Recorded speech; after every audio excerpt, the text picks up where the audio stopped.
विद्यार्थियों, JAC board ने आपका ऑफिशियली वेबसाइट पर ये सिलेबस जारी किया है, यानी कि जैक ने ही ये सिलेबस जारी किया है और जैक के ऑफिशियल वेबसाइट पर जो है ये सिलेबस आपको देखने को मिलेगा। ठीक है, तो आप चाहें तो जैक की वेबसाइट से इसको डाउनलोड करें या फिर मैं डिस्क्रिप्शन में आपको लिंक दे दूंगा, आप डिस्क्रिप्शन बॉक्स से भी डाउनलोड कर सकते हैं। पीडीएफ फॉर्म में आपको वहाँ पे मिल जाएगी ये फाइल।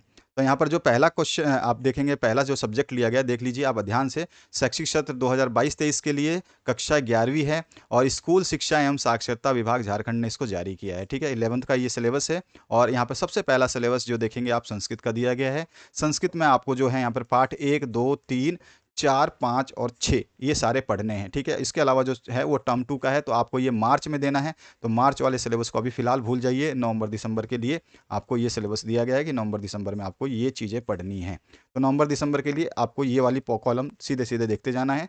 बाहर ये वाली चीज़ें आपको मार्च अप्रैल में पढ़नी है।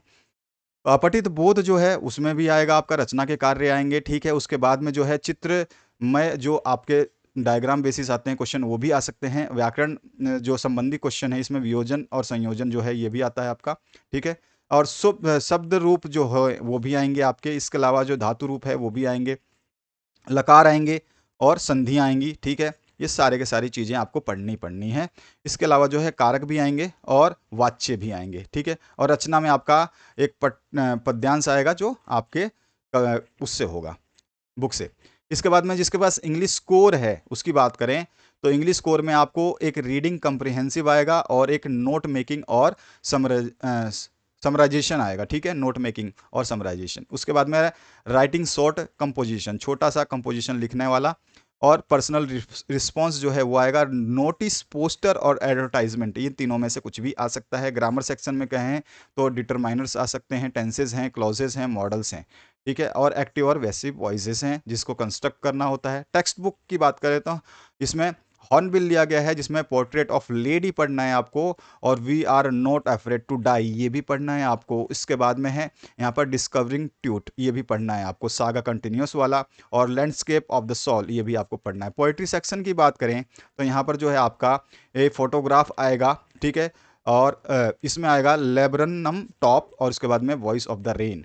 ठीक है, और स्नैपशॉट से आपको पढ़ना जो है उसमें आपका summer of the beautiful white horse, the address और रांगास मैरिज और अल्बर्ट आइंस्टाइन एट स्कूल, ये भी आपको पढ़ने हैं। तो इस बार सिलेबस थोड़ा सा ज़्यादा है, याद रखना इस बार का सिलेबस ज़्यादा रहेगा। इंग्लिश इलेक्टिव जिसके पास है, अनसीन पैसेज पोएम दोनों आएंगे। ऐसे राइटिंग आएगी आपकी, डिस्ट्रक्टिव टॉपिक होगा। कंपोजिशन आएगा जिसमें आपका रिपोर्ट और स्पीच आते हैं। सेमिनार, प्रेजेंटेशन, रिव्यू जिसमें आपका प्ले, नॉवेल या नोवेला से संबंधित क्वेश्चन आ सकते हैं। आपके जो मॉडल पेपर जारी होंगे उससे आपको काफ़ी ज़्यादा हेल्प मिलेगी। टेक्स्ट बुक से जो है वोवेन वर्ड्स, इसमें आपका लामेंट आएगा। ठीक है, पेयर ऑफ मोस्ट चॉइट्स आएगा। उसके अलावा जो है आपका रॉकिंग हॉर्स विनर आएगा। उसके बाद में एडवेंचर ऑफ 3 गैरिडबस, तो ये भी आएगा। उसके बाद में आपका पोएट्री सेक्शन से पिकॉक आएगा। Let me not to the marriage of true minds, ये भी क्वेश्चन आएगा। कॉमिंग आएगा। उसके बाद में टेलीफोन कंजर्वेशंस, ये भी आपसे पूछे जाएंगे, ये ध्यान रखना है। इसके बाद जो है आपका word is too much with us और मदर टंग। एसेज की बात करें तो माई वॉच और माई 3 पैशंस, पैटर्न्स ऑफ क्रिएटिविटी और ट्राइबल वर्स। इसके बाद में ड्रामा जो है इसमें आर्म एंड द मैन। ठीक है, ये सारी चीज़ें आएंगी, ध्यान रखना है। ये आपका यहाँ तक सिलेबस होता है। सिलेबस इस बार सारा का सारा ज़्यादा है। हिंदी कोर जिसके पास है तो उसको पाठ्य पुस्तक आरोह भाग 1 से जो पढ़ना है, इसमें आपका गद्य खंड में प्रेमचंद, नमक का दरोगा। ठीक है, मियाँ नसरुद्दीन, अप्पू के साथ 2.5 साल और विदाई, संभाषण और गलता लोहा। काव्य खंड की बात करें तो यहाँ से कबीर के पद और मीरा के दोहे। ठीक है, और राम नरेश त्रिपाठी का पथिक और आंखें और घर की याद, ये सारे आपको पढ़ने हैं। वितान भाग 1 की बात करें तो इसमें भारतीय गायिकाओं में बेजोड़ लता मंगेशकर, ये भी चैप्टर ले लिया गया है। राजस्थान की रजत बूंदे, ये भी आपको पढ़ना है। पाठ्यपुस्तक अभिव्यक्ति माध्यम की बात करें तो जनसंचार एवं माध्यम लेखन, जिसमें जनसंचार और सृजनात्मक लेखन, डायरी लिखने की कला, ये सारी चीज़ें हैं। और व्यवहारिक लेखन जो है आपको कार्यालय लेखन, जिसमें पत्र वगैरह आते हैं, आलेख लेखन, फीचर लेखन, संपादकीय लेखन जो है कुछ भी पूछा जाएगा। और जनसंचार और उसके माध्यम, ये भी पूछे जाएंगे। अपठित गद्यांश पद्यांश तो हमेशा आते हैं, इसको तो आपने जानते ही हो, ये स्टार्टिंग से आते आए हैं।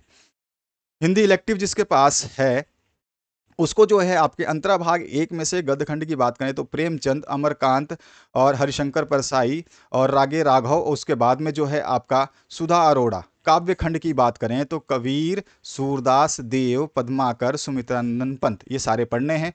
इसके बाद में अंतरा भाग जो एक है आपका, इसमें आपके अंडे के छिलके, हुसैनी की कहानी अपनी ज़बानी और पाठ्यपुस्तक अभिव्यक्ति माध्यम से वही जनसंचार माध्यम लेखन आ जाएगा आपका। सृजनात्मक लेखन, डायरी लिखने की कला, व्यवहारिक लेखन, कार्यालय लेखन की प्रक्रिया, आलेख, फीचर, संपादकीय, संचार, जनसंचार और जनसंचार के माध्यम, और अपठित और पठित गद्यांश जो आते हैं वो ध्यान रखना है। अपठित गद्यांश तो आएगा ही आएगा।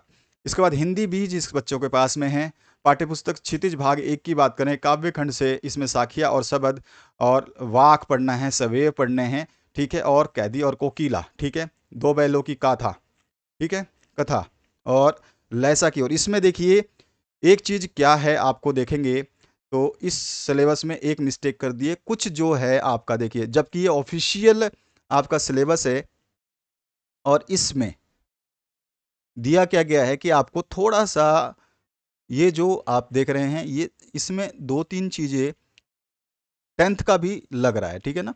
तो इसका 10th का भी थोड़ा सा इसमें डाला गया है। हिंदी भी का इसमें आना नहीं चाहिए, हिंदी कोर हिंदी इलेक्टिव आना चाहिए था, जो कि आपका हिंदी इलेक्टिव है और ये आपका हिंदी कोर है, ठीक है। ठीक है, हिंदी भी आपको जो बच्चे पढ़ रहे हैं हिंदी भी आता है, बहुत सारे कम बच्चे हैं जो हिंदी भी लेते हैं, ठीक है। फिर भी आपका जो सिलेबस है वो तो हमारे को वेबसाइट से मिला है और वेबसाइट पे ही अवेलेबल है, ऑफिशियल है, इसलिए सब कुछ देखना पड़ेगा। और उपभोक्ता की संस्कृति और सामले सपनों की याद, व्याकरण रचना में आपका संज्ञा के भेद, सर्वनाम सर्वनाम के भेद, विशेषण विशेषण के भेद, लिंग निर्णय, और आपका जो है शब्द रूप उपसर्ग और प्रत्यय। उसके बाद में क्लास 11th की बात करें मैथमेटिक्स की, तो सिलेबस टर्म 1 का जो है, आप ये सारे जो इस साइड में राइट साइड में जो सिलेबस है ये टर्म 2 का सिलेबस है, ठीक है। तो इसको आपको नहीं पढ़ना है अभी, बाद में पढ़ना है। सेट्स आएंगे, रिलेशन एंड फंक्शन आएंगे, ट्रिगोमेट्रिक फंक्शंस आएंगे, परम्यूटेशन कम्युनिकेशन कॉम्बिनेशन आएगा, लिमिट एंड डेरिवेटिव्स आएंगे, लीनियर इनइक्वलिटीज आएगी, और complex number and quadratic equations और बाइनोमियल थ्योरम, ठीक है। फिजिक्स की बात करते हैं, आ जाते हैं फिजिक्स में, जो साइंस स्ट्रीम से हैं, तो physical world chapter, unit and measurement, motion in straight line, motion in plane, laws of motion, work energy and power, system of particle and rotational motion और ग्रेविटेशन, ये सारे chapter पढ़ने हैं physics में। जिसके पास केमिस्ट्री है वो chemistry देखें, तो some basic concept of chemistry, structure of atom, classification of element and periodicity in properties, और उसके बाद में जो है आपका स्टेट्स ऑफ मैटर, हाइड्रोजन और एस ब्लॉक के एलिमेंट्स पढ़ने हैं। ऑर्गेनिक केमिस्ट्री में some basic principle and techniques. Biology की बात करें, जिन बच्चों ने मैथ्स की जगह बायोलॉजी लिया है, मेडिकल में गए हुए हैं, तो इनका जो है living word, biological classification, plant kingdom, animal kingdom और मॉर्फोलॉजी ऑफ फ्लावर प्लांट्स, उसके अलावा एनाटॉमी ऑफ फ्लावरिंग प्लांट्स, उसके बाद में स्ट्रक्चर ऑर्गेनाइजेशन इन एनिमल्स और सेल यूनिट जो है आपका यूनिट ऑफ लाइफ, ये पढ़ना है। तो ये आपका सिलेबस हुआ। अब आते हैं हम हिस्ट्री में, जो आपके आर्ट्स वगैरह के बच्चे हैं उनकी तरफ। तो समय की शुरुआत से पहला, उसके बाद में तीनों महाद्वीपों में फैला हुआ साम्राज्य, यायावर साम्राज्य, बदलती हुई संस्कृति परंपराएं, संस्कृतियों का घटाव। इसके अलावा जो पढ़ने हैं वही चीज़ आपको बता रहा हूँ, केवल आधुनिकरण के रास्ते। ज्योग्राफी में जो पढ़ना है आपको, भौतिक भूगोल के मूल सिद्धांत, पुस्तक का नाम है ये। इसमें आपका पहला जो चैप्टर है भूगोल एक विषय के रूप में, पृथ्वी की उत्पत्ति एवं विकास, पृथ्वी की आंतरिक संरचना, महासागरों एवं महाद्वीपों का वितरण, खनिज और शैल और भू आकृतियाँ प्रक्रियाएं, भू आकृतियाँ उनका विकास, पृथ्वी पर जीवन। और पुस्तक जो है आपका भारत भौतिक पर्यावरण, इस पुस्तक से जो पढ़ना है आपको, भारत स्थिति संरचना, भू आकृति विज्ञान, अपवाह तंत्र। इसके बाद इकोनॉमिक्स जिन बच्चों के पास में है, तो उनका सिलेबस जो टर्म 1 का है, इसमें आपको पहले अर्थशास्त्र में सांख्यिकी से परिचय, आंकड़ों का संग्रहण, आंकड़ों का गठन संगठन और आंकड़ों का प्रस्तुतिकरण, इसमें सब पढ़ना है।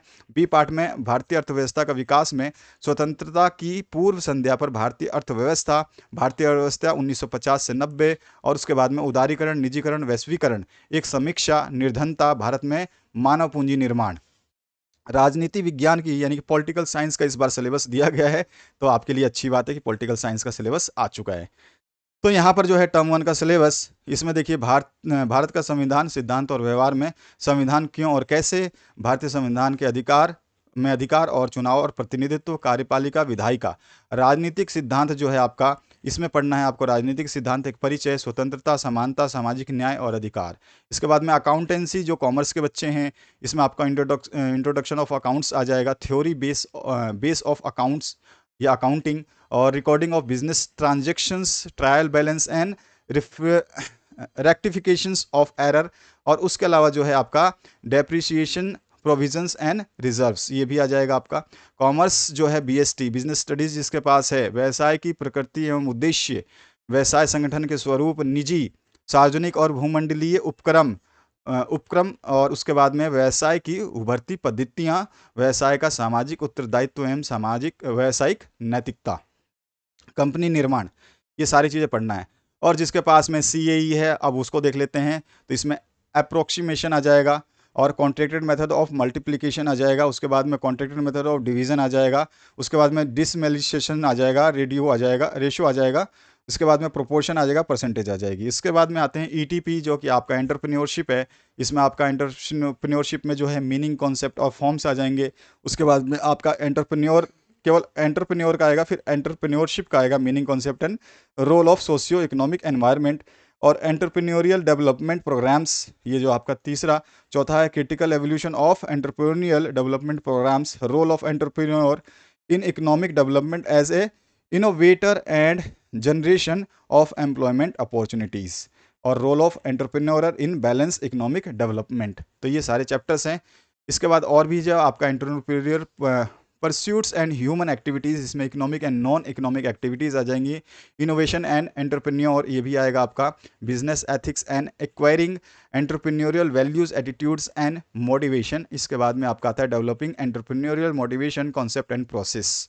इसके बाद आते हैं, ये आपका टर्म 2 का है, तो अभी आपको इसको नहीं पढ़ना है, ये सारे टर्म 1 के हैं जो इस साइड में आप लेफ्ट साइड में देख रहे हैं। इसकी PDF मैं वीडियो के डिस्क्रिप्शन बॉक्स में दे रहा हूँ, तो PDF वहाँ से डाउनलोड कर ले। ये आपका कंप्लीट सिलेबस था। इसके बाद में जो सिलेबस है ये 12वीं का है, ऑफिशियल वेबसाइट पे भी अवेलेबल है, और डायरेक्ट इसकी लिंक जो है मैंने आपको डिस्क्रिप्शन में भी दे रखी है। तो आशा करता हूँ इस वीडियो से आप लोगों को हेल्प मिलेगी। Thank you very much, have a good day.